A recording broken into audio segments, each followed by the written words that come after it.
This is your last chance. After this, there is no turning back. You take the blue pill, the story ends.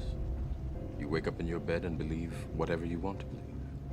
You take the red pill, you stay in Wonderland, and I show you how deep the rabbit hole goes.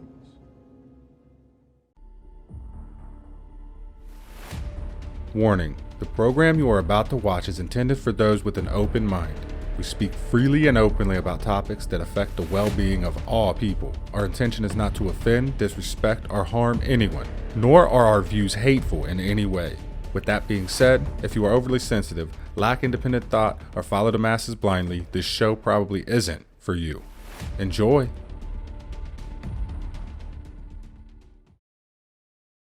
Hey, what's up, everybody? I'm Stupid Steve. And I'm Ian Dybel. And welcome to our inaugural episode of Penny for Your Thoughts. It's a little show that we're going to do every week. It's going to be a weekly show. And we're going to talk about conspiracies and things. And we're going to get really deep into some stuff. That's going to be what we do weekly, every week. And we'll see where it goes. Are you excited? I'm really excited. All right. I started a podcast on my own. It was a one-way thing. And I'm just happy to have you on board. I've been a keen listener of your own show, Just Another Day in Paradise. Great show on every day, every day during the week. And me and Steve have just connected, and I'm just delighted to bring you, hopefully, a great show on a Sunday night. We'll try and aim for on conspiracies, politics, religion, just all those topics that people try to avoid. And we feel that it's really now that we need to start getting these out there. So yeah, I'm just excited. Yeah, I know it's weird how we connected, and this is in my thought. There are no accidents. I don't think there are any accidents. Everything is by design. And you're all the way over there in Scotland. I'm all the way over here in Cincinnati, Ohio, in the States. And somehow we've linked up. We were like-minded, and we wanted to get our thoughts out there. Yeah, when I first clicked on your show, because when your show begins, it's when I finish work, and it's perfect timing for the driveway home. And I was just like, this guy knows his stuff, especially on politics. And then I started to see a little bit of conspiracy creeping into your talk, and I was like, he gets it. So with my show, I did about 4 or 5 episodes of a podcast called Baram U, where it was pretty much what we were about to do. But I just felt I'd rather have an interaction with someone, whether it be a guest or, this way where we're equally producing the show, just to give that back and forth. And as much as we agree on, I think pretty much, I'm really interested to see issues and things that we don't agree on, because that'll be really interesting. Yeah, I mean, it's good to have it's just good to, I want to get away, because on my show, I try to do a show every day. Why I want to do this is I can't talk about some of the stuff that I want to talk about, because sometimes you lose an audience. So this is an aspect of something I wanted to do. This is something that I really, I kind of was starting to go that direction with my normal show, Just Another Day in Paradise. And I realized quickly that there's a different audience for that. And we were becoming an entertainment show, and I was losing the conspiracy aspect, because I was losing people when I was talking conspiracy. You know, when you get into a 20-minute talk on, central banking systems, you start losing people. So I think this is going to be a good platform, and we'll start to find some people that we'll start building that audience. I think this will be a good thing. I'm excited. Yeah, me too. We'll have guests on, hopefully, so we'll start advertising on our social media platforms, which we have an Instagram set up. We will have a Facebook set up also. I'll create a little post saying any guests coming on, and we'll start reaching out to podcasters as well that are maybe into one of the topics, and I'll start reaching out, like for instance, if we do say the Rothschild family, let's look up podcasters that are into that and get them on as a guest, so that it's not just mine and your feelings on it. We're getting an outside. It's going to be a good run. It's going to be a good show. I mean, we have definitely some good things planned. I think it's going to really it's going to be good. It's going to be nice to get deep into thought and with other people. Once we start having guests on and stuff, it's going to be nice. Yeah. So what was it, Ian? When was your red pill moment, man? My red pill moment. Well, first of all, I'll go with, like, so I'm 32, but in 2016, I'd lived in my hometown all my life till then. And in 2016, I had to move out of my hometown and go find work elsewhere. So I took a train down to York. For anyone that doesn't know, obviously your audience from America, it's a five hour train journey from my hometown down to York. And I was basically there on my own and found work. And this guy that I worked with introduced me to podcasting, because we worked in a small workshop listening to the same radio station every day, the same 10 songs on repeat. You hear them like 5 times throughout the day, and it just done my head in. So I was like, there's got to be something else to listen to, like a game show or something. He's like, you should start listening to podcasts. So he introduced me to a guy called Stefan Molyneux. He's a philosopher come YouTuber. And he was like, I'm sure if I remember rightly, he was like user number 3 or 4 on YouTube ever. And he's got thousands of shows, like ranging from an hour long to like 6, 7 hours long on like the Roman Empire and the World War I, World War II, and all this philosophy stuff as well, like Peaceful Parenting Volume 1, Parenting Volume 2, and then he did these shows like call-in shows, a bit like we have Jeremy Kyle here. Probably you guys would be Jerry Springer, like those kind of shows. But it would be like someone would phone in with a problem in their life, like they weren't getting on with someone at work, or maybe their husband or their wife, and it would be real deep stuff. Like you'd end up listening to this phone call, and the caller would end up crying because everything stems from your childhood. I believe that saying, like when you're a baby, when the first 6 years is that you're like a sponge and you Mm-hmm. soak up all what your parents and what you see. And then in later life, like the way I am now with my wife, is because of what I have seen from my parents. And I do believe that. So that got me gripped for like a year. I listened to so many of his shows, and it gave me like an opinion on politics, because he obviously talked about the world wars, told me all about like all the politics stuff, like the abortion argument, the trans, all that kind of stuff that we're seeing today. And I started to get into politics. Now, being, what was I at the time? I was I was 28, and all my friends were, all they were interested in was like going out and getting drunk, and I was like into politics and just like spending all my time watching these videos, and I just felt like I was alone, but I didn't care. And it was like the one thing in my life where I've actually stuck to, and it's not just been a phase that I've like picked up for 6 months and then dropped. Right. So it really grasped me, and I wanted to like have these conversations like we're having now, but there's very little people that will want to do that. So, Well, when you start um, looking into the world of politics, you start to notice how crazy and how strange things always work, and you start to notice these things when you start to really dig into what's going on in the political world. I guess you could yeah, say, right? yeah, yeah.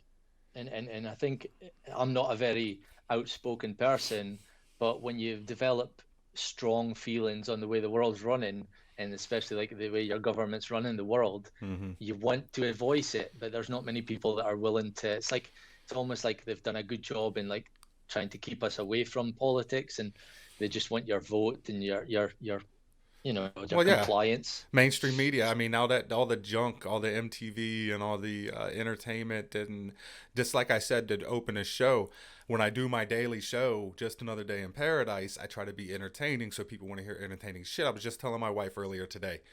It's crazy how many thousands of people idiotic meme will reach. But if I build one, I did one the other day that showed Time Magazine's Person of the Year, Kamala Harris and Joe Biden. And on the other side of it, I looked at when Donald Trump was about to be elected president, and they had his face in check boxes that said bully, just all these bad things about him. And then the only thing that was unchecked was 45th president of the United States. And I tried to paint a different picture there, right? Mm, And no love on that meme whatsoever. But I can yeah, post the stupidest shit. And it's yeah, mind blowing to me. And that's what it is. It's that entertainment world that distracts you from hmm what they're actually doing. And they know what they're doing. But they own yeah, mainstream media. They know what they're doing. yeah. So after I kind of dipped my toe into like commenting on things on Facebook and getting like, you wake up the next day and you've got like 30 comments back, and it's like people you don't know, and there's so many, and I just didn't it didn't mean anything to me. I was like, I wanted to talk to people that I knew, like my friends, my family, and nobody was interested. So you Yeah. kind of go away into a little bit of a shell. But I was kind of happy with that. I put my headphones in every day when I went into work, and from 8 o'clock in the morning until 4:30, I just listened to podcasts, to politics, to conspiracy. Well, not so much conspiracy theories, because I suppose that's what we're getting to, is the moment where it changed from just politics to conspiracies, and that red pill moment was I was at a house party and I was in the kitchen, and I didn't really know much people at this party, and I was in the kitchen pouring myself a drink, and this guy came up to me and he's like asking me about myself and my wife being from America and coming over to Glasgow, Scotland, and he was like, "Oh, you could take her here, you could take her there." And the west coast of Scotland's so beautiful. And he's like, I always get this part mixed up. But do you know there's that place in the UK called Stonehenge, where it's the stones, the huge building stones, and they're in a circle, and it's like, how Yeah. did they get there? Yeah. Well, Stonehenge. Yeah. there's one of those in Scotland, and I'm going to kick myself for not remember the name, but it's similar. It's not the circle, but there's just these big stones with like a stone across it, like a doorway. Mm-hmm. And he's like, you can take her there. And I think that's what changed the subject to like aliens. And the next thing Yeah. was, and I mean, everyone's heard of aliens, so it didn't bother me. I was just, pouring my drink and listening to him. But then he said something that basically changed my life, and this is the subject that I hold close to my heart, and we will do an episode on. But he mentioned the Earth was flat, and I just blew my mind. I was like, I was 30. I'm 32. This was 2 years ago, so I was 30 years old. And you know something? It wasn't the fact that he believed the Earth was flat that blew my mind. It was more the fact that I was 30 and I never knew that that was a theory. I'd heard of aliens, Bigfoot, Was that Loch Ness that was monster. the moment? That was the red pill moment. Yeah, that was it. But like I say, it wasn't because of that. Like, I mean, I think most people would just disregard it and go, "Ah, shut up, that's just stupid." But for me, it was more the fact that why hadn't I heard it? I'd been on Facebook for like 10 years. I'd seen Yeah. everything. I've watched TV. Why hadn't I known that there was a theory about flat Earth? So I went home that night, and honestly, and I'm not exaggerating here, for the next 6, 8 months, that's all I did was flat Earth. I researched Well, it. yeah, that was the I red pill watched, moment. Then you went down a yeah, rabbit hole. That's I what did. happened. I watched it. I remember I had a job that I was quite unfortunate to have, and I can say this now because I no longer work there. But I was 2 weeks day shift, 2 weeks night shift, and the 2 weeks night shift was basically a holiday camp. It was just feet up, press buttons, sit down for 4 hours, go back and check your machine. So I was just watching debates on flat Earth, videos, documentaries, and I just got me hooked. But it developed from that into the other stuff, the Pizzagate stuff, and all the stuff with like Donald Trump, and it just goes on from there. It's just like you say, it's just a rabbit hole, and I'm just hooked in it, and it changed my life. Right. Right. Yeah. Um. For me, I don't know. I mean, that's funny that flat Earth is something that we disagree on. Actually, I don't. I've looked into it. I just can't. Well, that's a show for down the road. That'll be a That's good good. one. Yeah. But for me, I got to go all the way back. I mean, I think all the way back to um, when I was a youngster. I mean, my mom had a wealth of books, library. I mean, a full library, whatever I wanted. I mean, she was getting stuff. It was, and I was always interested in the nonfiction stuff. She read a lot of fiction, but she read a lot of nonfiction as well. And so she had these books that were called, Mysteries of the Unexplained. I'm 8, 9 years old, flipping through, looking at these pictures, and noticed a really ironic. I mean, the one that really got me was the crystal skulls. I don't know if you ever looked into the crystal skulls, and these granite skulls that were made without any tool marks that were apparently old. That's the first one that got me when I was a very little kid. That's when I first started getting into the conspiracy stuff. I guess that's the little seed that was planted in my mind. But I've always been into that stuff. I've always believed that there's something else out there. I've always believed that there's way more. I've had so many divine experiences throughout my life, and I've experienced so much personally that I know that there's realms out there and there's things like that exist. But it's been like that for me my entire life. I mean, I guess I really started noticing it in politics and in the real world, and I started getting into the elitist and things like that. I guess around 9/11 when I noticed some funny things going on there, and that's when I started to really start to get into that aspect. It's always been to me, it's always been a spiritual, like, it's what else is out there type of thing in my mind. Like, and then it's with we were speaking about politics earlier. Uh, that's a kind of a different path, and that moment, I guess, for me was during 9/11, and started to notice things that were going on, and how much control they gained after 9/11, and how the National Security Administration was built, and how they could spy on you legally, and we were in wars and things that we didn't need to be into, and how it was an inside job. That's when I started going down and then started learning about the elitists, and started looking into central banks, and started looking into who really runs the world and who controls everything, and who controls us ultimately.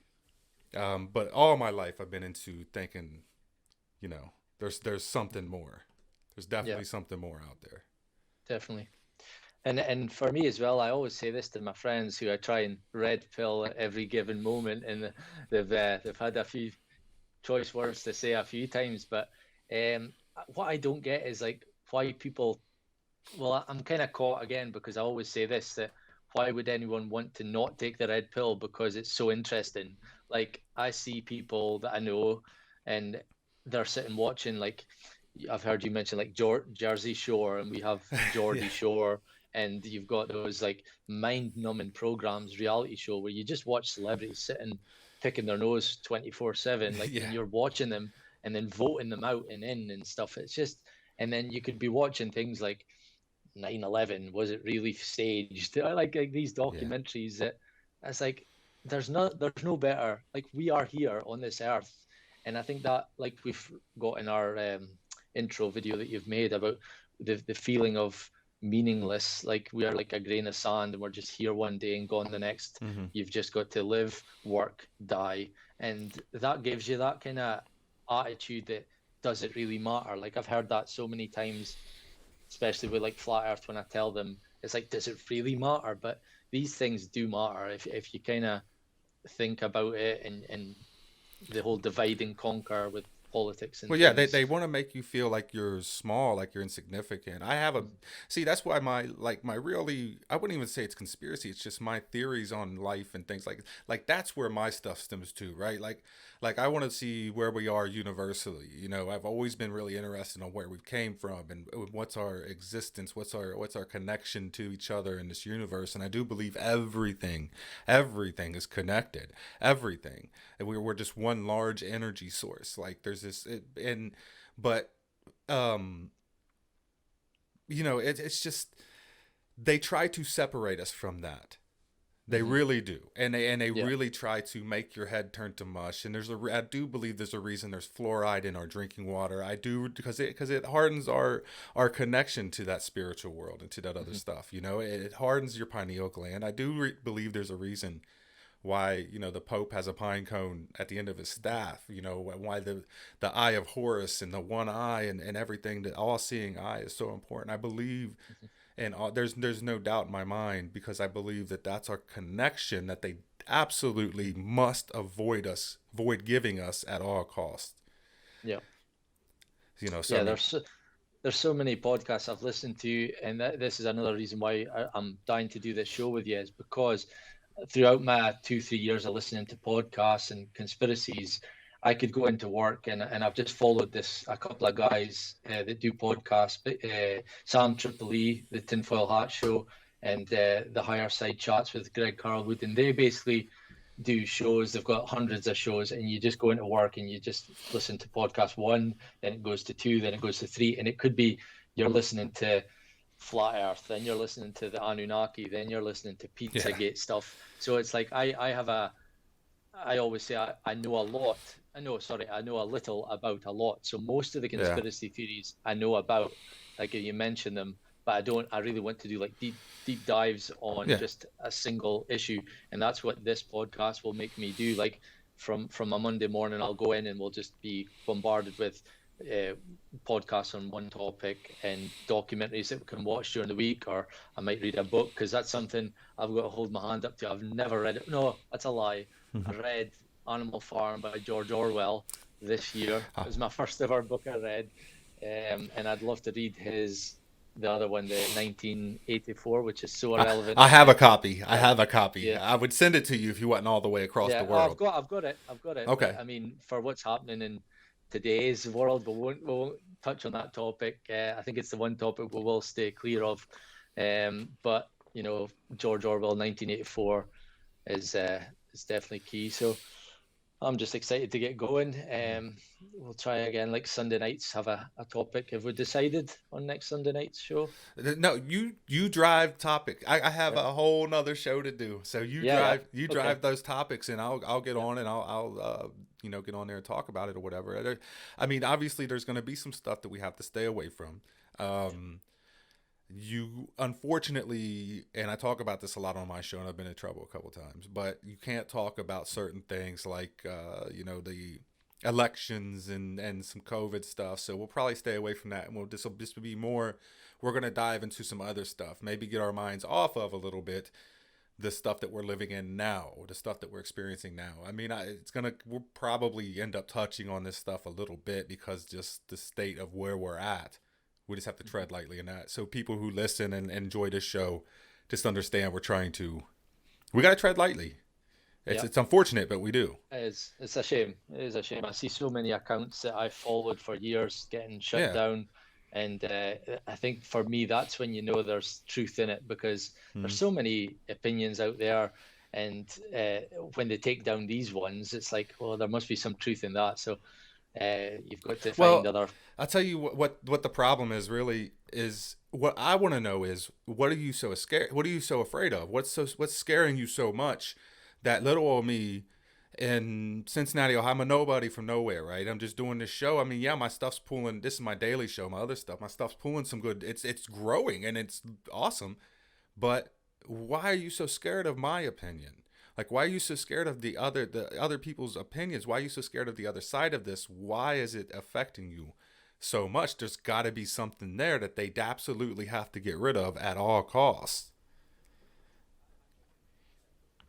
Book burning that we saw, well, we didn't see, but we hear about, and I think it's happened throughout history, the book burning type thing.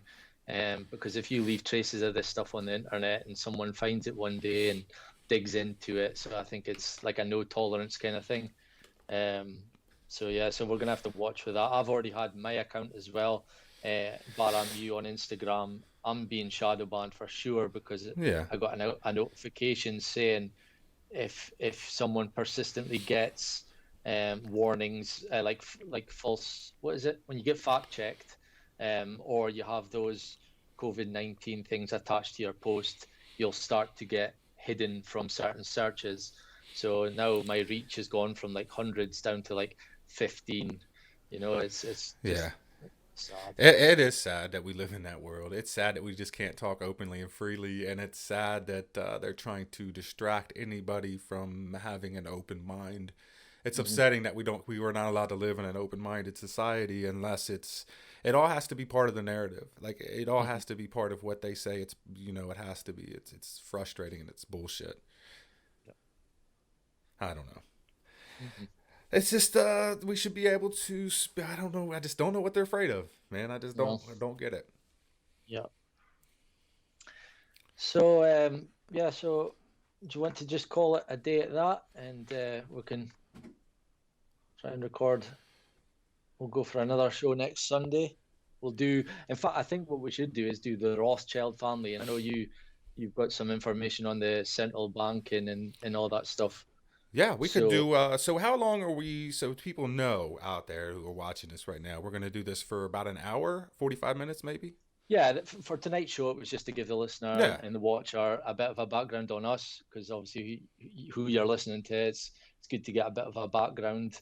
Um, And and then just tell them. we'll have to get into the show will probably be about an hour long. We'll have to actually record because this won't be a live show, so we'll be recording and we'll be editing or whatever. So we'll probably have to do about an hour and 20 minutes because I'm sure I'm gonna cut a good 20 minutes out of it and just try to get to the point. And yeah, next week. So this video will release, and then next week we'll do Rothschild and central banking systems. It's good. Yep. We're gonna find that it's going to be difficult to get through when you start to get really deep into this stuff, and you start to it's going to be hard to get through it in an hour and 20 minutes, because conspiracies. That's why I wanted to do this as a whole nother side project with somebody else who's like-minded, because it's hard to really dig deep into this while people are just listening, and you got to have somebody who you could sit there and debate with, and who's like-minded, and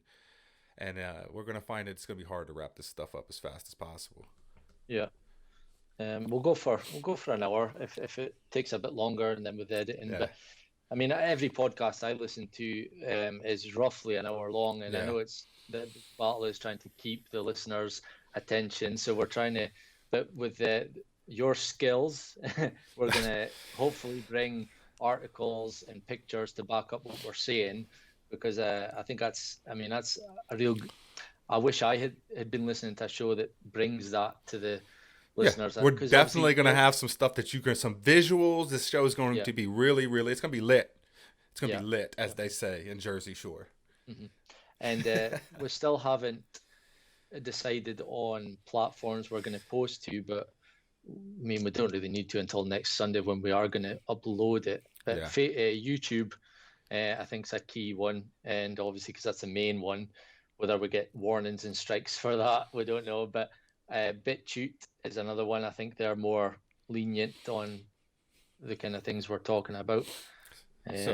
We'll be out there. I mean, we'll definitely promote it. We'll get out there, and we'll build an audience full of head cases. Come be head cases with us, and we'll have some good interviews, man. I don't know if we're gonna have anybody on next week, but we'll start announcing our interviews, and just keep an eye on for make sure you hit like and subscribe and hit the bell for notifications, and we'll put out a weekly episode. I can't wait to start doing interviews with people who Well, I've already got my wife roped in, because we will be doing serial killers, true crime sort of stuff, or some really good ones. She has a real interest in those. I don't know why, but when I mentioned that, she's like, "Oh, come on and do Jeffrey Dahmer." I'm sure you know of him. Oh yeah. I've seen quite a bit of documentaries about Jeffrey Dahmer. So what, talk serial killers? Yeah, because that is a part, like the people I've listened to, now and again, they'll throw in a serial killer like Ted Bundy or Jeffrey Dahmer. Yeah, I know him. I mean, who doesn't get into some wild, like, what the hell was going through their mind, right? Yeah. Like, it's all over. The people love that shit. Yeah. No, there's no topic going to be left unturned by Penny for your thoughts. It's just getting getting guests on that'll, and I'll do a bit. There's a lot of people into podcasting now. It's kind of since 2016. It's just probably with Joe Rogan as well being so big, and I mean, it's easy if you can talk and you've got an interest that you can talk about for a long time. Then go for it. Let's go for it. I think I think it'll be good. And I think this will work out. Especially when we start doing our interviews and things like that. I have a good feeling about things, and I think we'll definitely get some stuff out there. Yeah, I'm excited. Me too. All right. Me too. Well, let's get what's in this thing here, and then we'll go back and we'll put this thing out there next week, and we'll get some stuff rolling. And we can't wait for you guys out there to join us, and for you guys to be a part of the show, and we can't wait for your comments and things like that. And even as we're set up now, who knows? Maybe we'll grow into starting to do maybe once a week a live show or something like that. Maybe we'll do this live once we're good enough at doing it. But we'll grow and we'll get better. I mean, that's how these things work. I think it was a good first episode. Definitely. All right, man. Well, you have a wonderful rest of your evening. Everybody out there watching, I hope you really enjoyed the show. Kind of be on the lookout for future projects. You got anything else? Just follow us on Instagram. So far, that's all we've got social media wise. Penny for your thoughts. Also, plug yourself. Just Another Day in Paradise is on Instagram, Facebook. Yeah, you can check my show out if you want to listen to Just Another Day in Paradise. I am on basically everything. YouTube and Facebook is JADIP2020, and then you can find me on Instagram at JADIP2021. If you just follow us on Facebook, you can probably find us everywhere. We're a little bit everywhere. The podcast is every day at 12 o'clock live on Podbean, and you can search Amazon Music, iHeartRadio, Spotify. We're on a little bit of everything. Just search JADIP. If you go to the website, www.jadip2020.com. That can link you to everything that I have going on. Mm-hmm. So the website's jadip2020.com. Mm-hmm. And myself, I'm just on Instagram myself as Baramu Podcast. I've got a few episodes on YouTube, Spotify, and Anchor, just to whet your appetite if you want to get a taste for what we're going to be talking about. So far, that's it. So thanks, Steve. I've enjoyed tonight, and I'm really excited for what the future holds. Me too, man. Thank you, and have a great night. And we will get back together next week to do the next one, man. Rothschilds, episode 2. Okay. See ya, Ian. See ya.